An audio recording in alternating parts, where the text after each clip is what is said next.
By 2026, the Middle East air domain may enter one of its most dangerous phases in decades. Israel continues to refine its long-range strike doctrine, centered on stealth, precision, and deep penetration.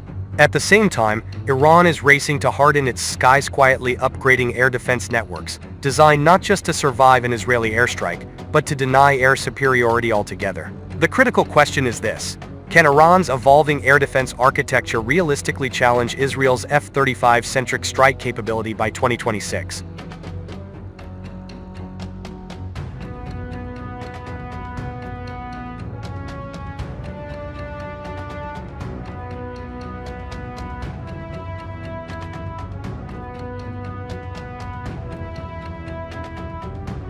The year 2026 is not arbitrary. By then, Israel's F-35I Adir fleet will be fully mature, with enhanced sensors, indigenous electronic warfare suites, and long-range standoff munitions. Iran expects its next phase of integrated air defense upgrades to be operational, following lessons learned from recent regional conflicts. The regional security environment will be far more compressed, less warning time, higher escalation risks. Iran's planners assume that if an Israeli strike happens, it will be fast, stealthy, and multi-layered. So Iran's response is not to match Israel aircraft, but to make the airspace itself hostile. Iran does not aim to shoot down every incoming aircraft. Its real objective is deterrence through uncertainty. The strategy focuses on forcing Israeli pilots to fly higher, slower, or farther away, increasing mission complexity and risk, disrupting timing and coordination of strike packages, raising the political and operational cost of air operations. In short, deny Israel the freedom to operate at will.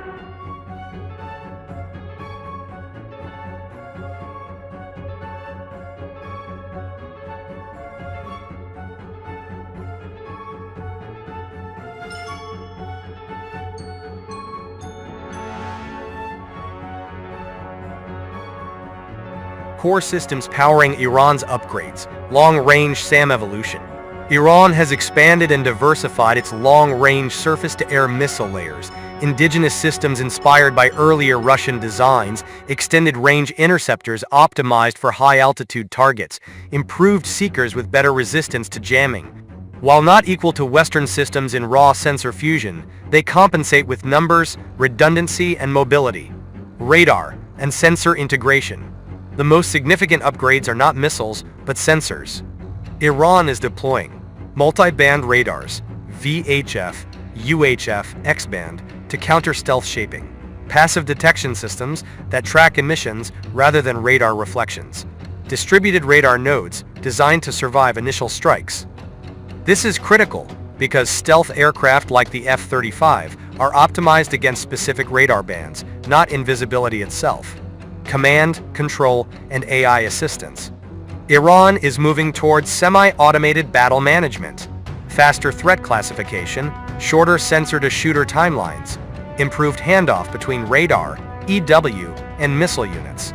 This doesn't require cutting-edge AI, just speed and resilience under attack.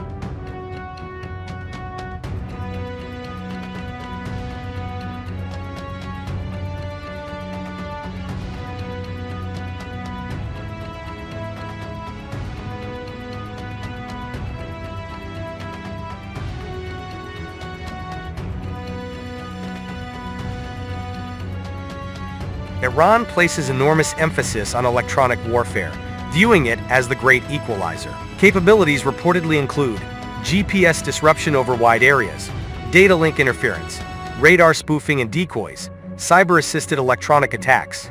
Against stealth aircraft, disrupting communication and navigation can be just as effective as kinetic interception.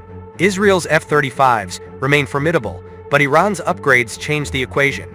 Potential impacts: reduced penetration depth, greater reliance on standoff weapons, higher demand for escort jamming aircraft, increased sortie coordination complexity. Instead of clean, surgical strikes, Israel may face layered resistance, attrition risk, and mission uncertainty. This doesn't neutralize Israeli air power, but it slows it down and complicates it. Iran knows it cannot dominate the skies. What it wants is to shape Israeli decision-making. If planners believe losses are possible, escalation could spiral, missions may not succeed fully. Then deterrence has already worked.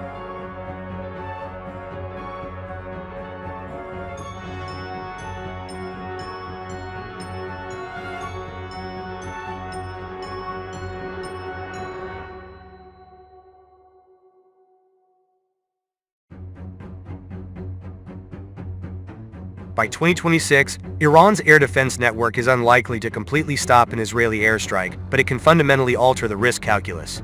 This is not about perfect defense. It's about making air dominance temporary, costly, and politically dangerous. And in modern warfare, that alone can change history. Do you believe Iran's air defense upgrades are enough to seriously challenge Israel's F-35 advantage? Or does stealth still dominate the battlefield? Drop your thoughts in the comments.